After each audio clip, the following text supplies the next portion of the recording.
tekijöiltä teettäjille. Tänään sitten selvitetään, että mikä tuo työpalvelusisukkaat oikein on.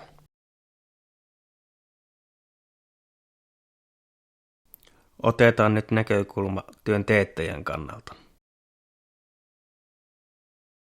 Siinähän meillä löytyy sivusto. No niin, nyt ollaan sisällä. Ollaan tässä uuden käyttäjän roolissa. Painetaan täältä, että miten tämä toimii. Turvallinen, innovatiivinen ja käyttäjäystävällinen alusta työn teettäjille ja työntekijöille. Tarvitset sitten remonttiapua tai kotiapulaista kiireen keskelle, olet tullut oikeaan paikkaan. Löydät täältä kaiken, mitä et kerkeä tai osaa tehdä. Voit ostaa työn tekemällä työsopimuksen työntekijän kanssa, jolloin sisukkaat huolehtii asianmukaisesta, esitäytetystä työsopimuspohjasta ja palkanmaksusta. Myyjänä voi olla myös yrittäjä, jolloin yritysstatus on merkattu käyttäjänimen jälkeen sulkeisiin.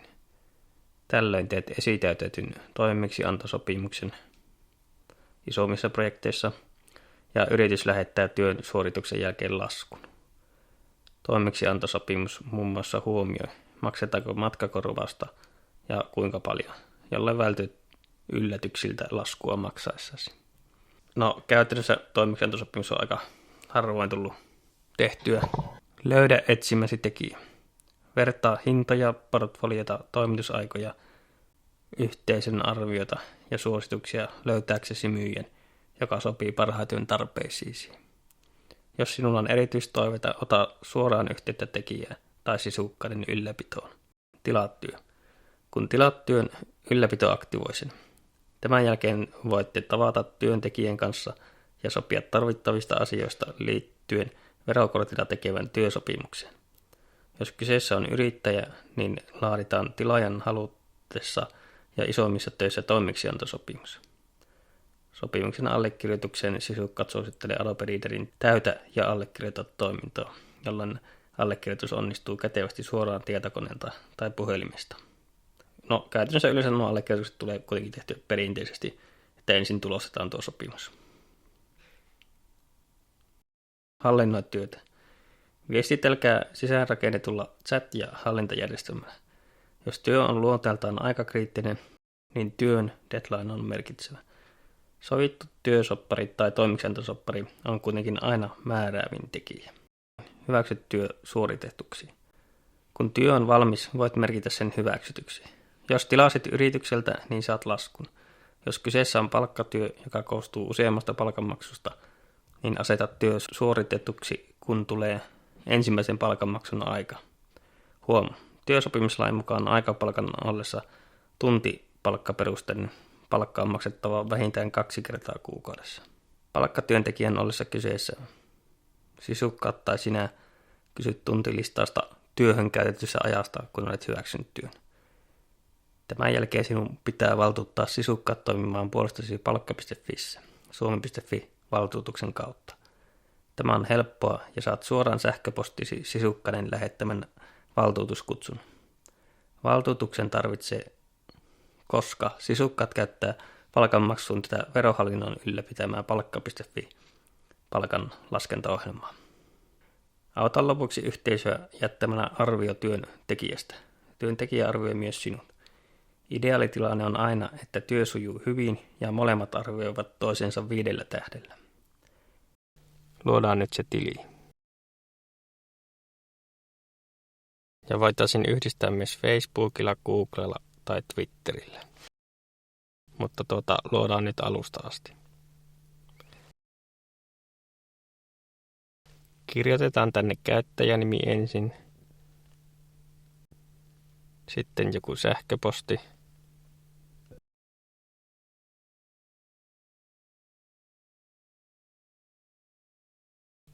Siihen keksittiin uusi salasana. Sitten syötetään oma puhelinnumero. Tuohon pitää sitten laittaa oikea puhelinnumero, koska se vahvistetaan sitten myöhemmin. Ja saat siitä sitten tekstiviestin, jolla sinä aktivoit sen tilin. Sitten klikataan En ole robotti. Yrityksen nimikohdan voi jättää tyhjäksi. Jos et sitten ole keikkatyöntekijä etsivä yrittäjä, joka haluaa sisukkaanin hoitavan palkanlaskun. Noin, nyt meillä on tili luotu. Mennään tuonne profiiliasetukset ja tänne sitten naputellaan etunimi ja sukunimi. Osoite pitää myös laittaa, koska sitä ja muita tietoja vasten esitetään se työsopimus automaattisesti. Eli tiedot kannattaa laittaa koodille.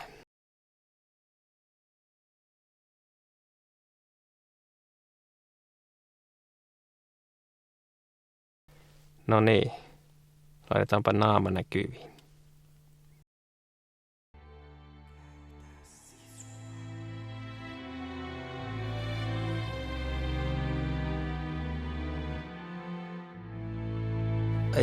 Ai. Nyt meni selkä ja lunta on tullut niin hirveästi. Kato taas, löytyisikö tätä sisukkaata kaveria apua. No, tästähän löytyy heti eka sivulta. Tilataanpa tästä. Hetkinen, kato taas ensin, että tämä oli tästä ihan läheltä. Jes, on ihan Oulusta.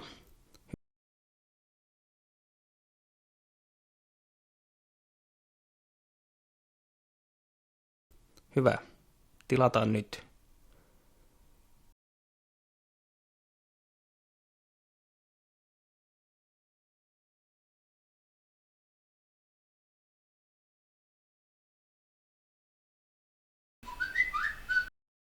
Tilauksessa tuli sekä tekstiviesti että sähköposti. Ja täällä näkyy nyt tämä tilaus. Tuon linkin takana. Tämä painettiin. Katoppas, tässä on yhteistyö. Tässähän voisi soittaakin, mutta lähetetäänpä ensin viesti.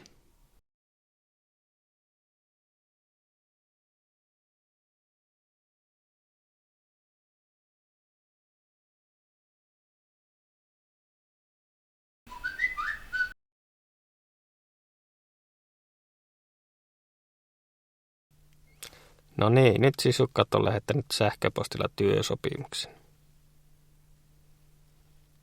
Ja tänne on esitelty työnantajan ja työntekijän nimet, osoitteet ja puhelinnumerot.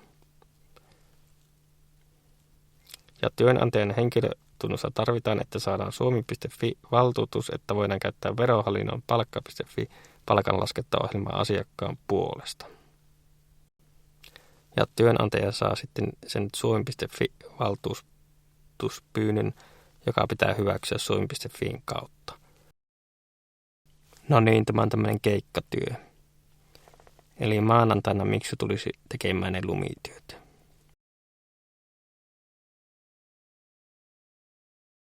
Ja täällä on sitten tämä sovellettava työehtosopimus.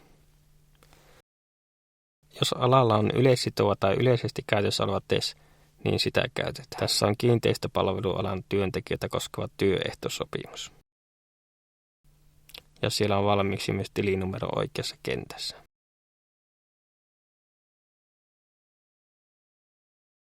Ja tämä voitaisiin allekirjoittaa tästä koneelta suoraan.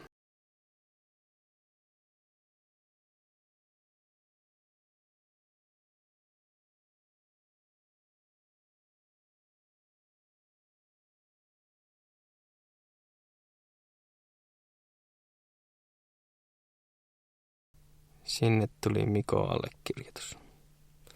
Nyt on molempia allekirjoitukset siellä kohdilla ja sopimus on valmis.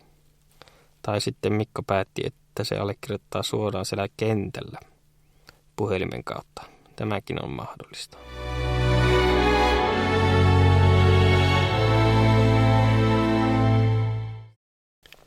Keikan jälkeen merkitään työ tehdyksi. Sisukkaat laskee palkan, toimittaa palkkalaskelmat ja laskun sinulle. Jos kotitalousvähennys kuuluu tähän työhön, niin se lähetetään automaattisesti vuodenvaihteen jälkeen ja vähennys näkyy veroilmoituksellasi. Keikan jälkeen molemmat siis arvioivat toisensa. Tämä ei ole pakollista, mutta suositeltavaa.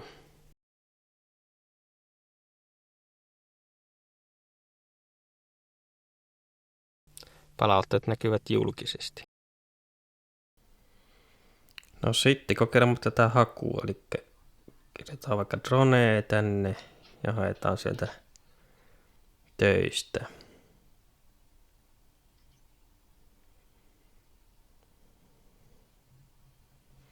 Ja sitten voidaan hakea tarkemmin töitä. Laitetaan sijainti tänne Ouluun.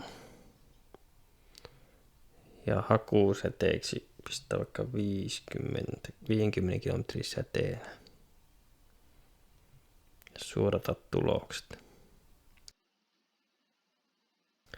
No siinähän meillä olisi drone-kuvasta ja pari arviotakin näkyy.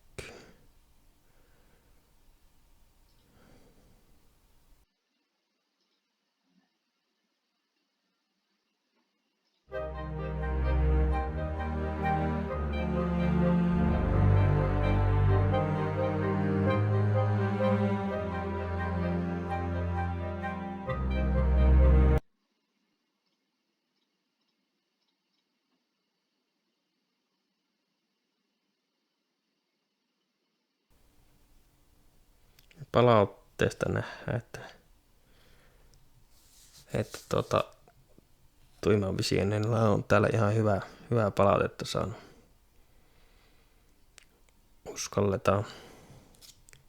Uskalletaan tilata. Ja tässä on tämmöinen pakettijuttu, että voidaan joko basic valita, eikä tässä saisi sitten vaan ilmakuvaus still-kuvia. Sitten standard olisi, että videollakin kuvattaisiin. Ja premiumissa on sitten sekä molemmat video ja still-kuvat. Mutta me haluttiin meidän tilukset kuvata ylhäältä, kun meitä kuvia ottaa, niin meille riittää ihan tuo ilmakuva still. Painetaan tuosta valitse tämä paketti ja sitten tilataan. Eli sitten jos on joku semmoinen homma, johon ei näytä löytyvää tekijää, niin voi lähettää tarjouspyynnön. Eli otsikko, laittaisi otsikko.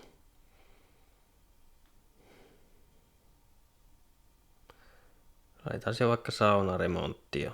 Kuvauksia laitetaan sitten kuvaus ja tägeihin laitetaan näitä hakuehtoja. Ne parantaa tarjouspyynnön näkyvyyttä. Kategoria olisi sitten rakentaminen ja rakennusmiehet.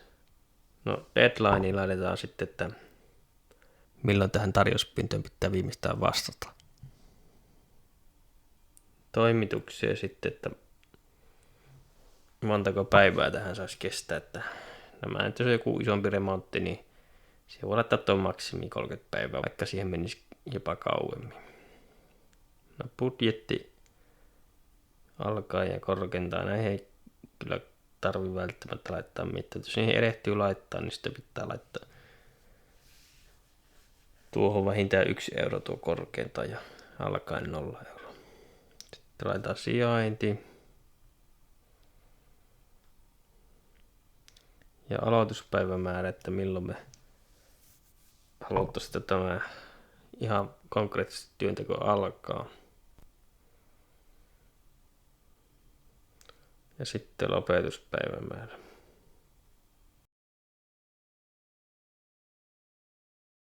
Alkaa ja korkeintaan. Jos siihen erehtyy laittaa, niin sitten pitää laittaa tuohon vähintään 1 euro tuo korkeintaan ja alkaen 0 euroa.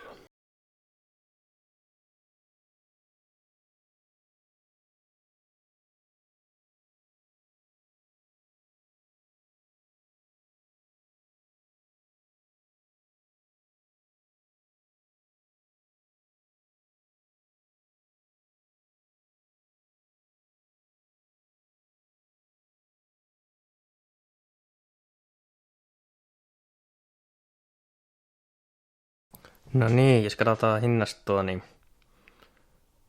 me ollaan automaattisesti kertajäseniä, kun me tähän liitytään tähän sisukkaisiin. Ja sillä jo pärjää hyvin pitkälle.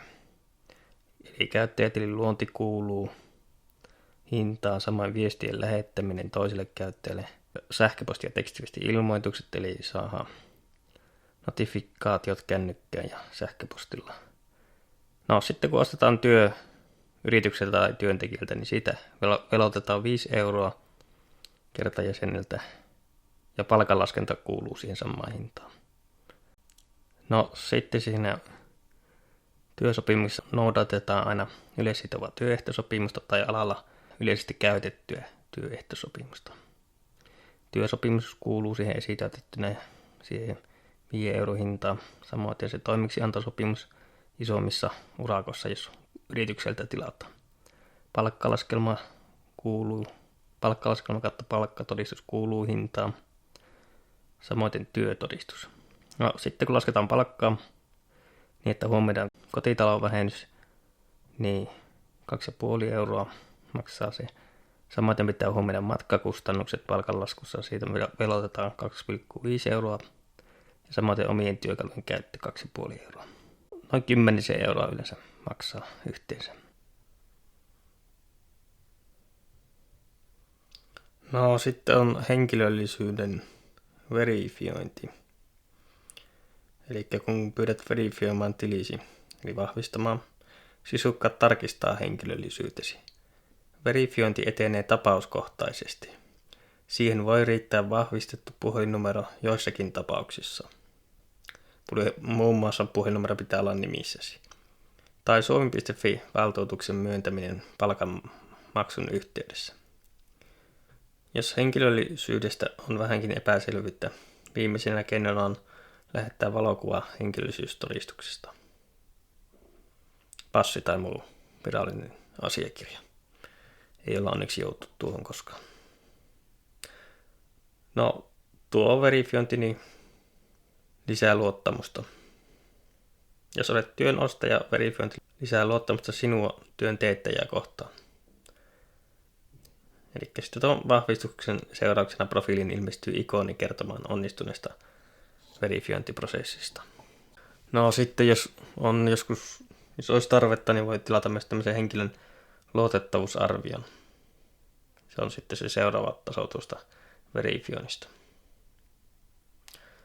Eli tämä tarkoittaa luottotietojen tarkistamista. Luottotietorekisteristä tarkistetaan luottotiedot. Eli luottotietojen tarkistuksessa lisäät luottamusta. Jos olet työn ostaja, puhtaat luottotiedot lisäävät luottamusta sinua kohtaan. Jos maksuhäiriömerkintöjä ei ollut, niin tarkistuksen seurauksena profiiliin ilmestyy ikoni kertomaan onnistuneesta luottamusarvioinnista. Eli tämmöinen sisukkaat pyhimiskarhu. No sitten olisi aineiston säilytys. Sitä on kyllä säilytetty, vaikka tässä on kyllä erikseen ollut tarkoitus veloittaa, mutta ei olla ruvettu veloittamaan. Kuitenkin ollut vielä palvelimella hyvin tilaa. Lain mukaan tositteet kuuluu säilyttää 6 vuotta sen kalenterivuoden lopusta, jonka aikana tilikausi päättyy. No sitten työtapaturmavakuutus. Se pitää hankkia silloin, jos sun palkkaamien työntekijöiden summa on vuoden aikana yli 1300 euroa.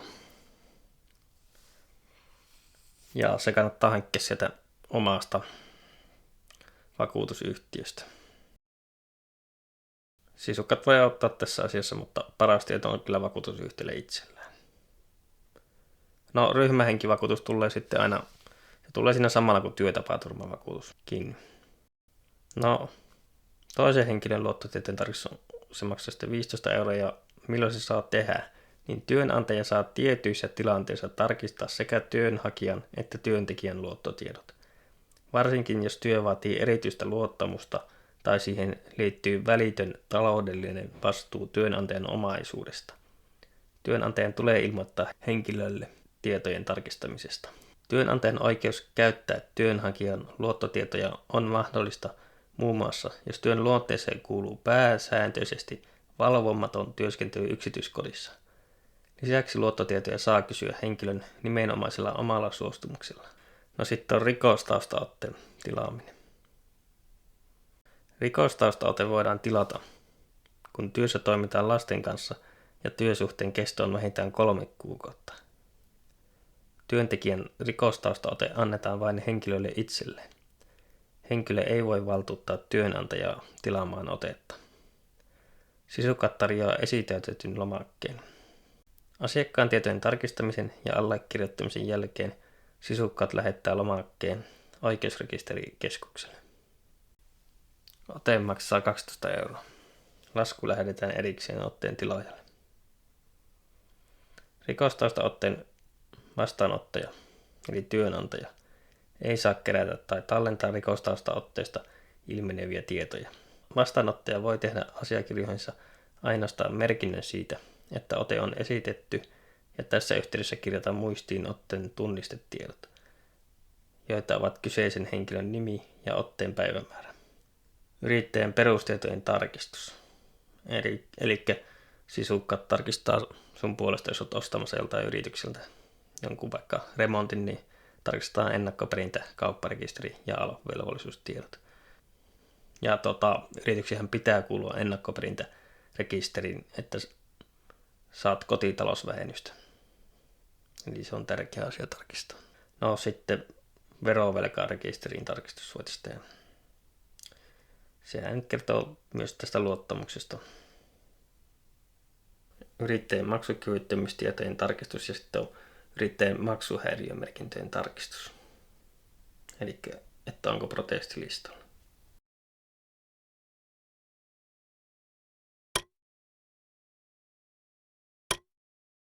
No sitten jos näitä palveluita paljon käyttää ja paljon tilaa sisukkaita töitä, niin silloin kannattaisi upgradeata joko hopea- tai kultajäseniksi.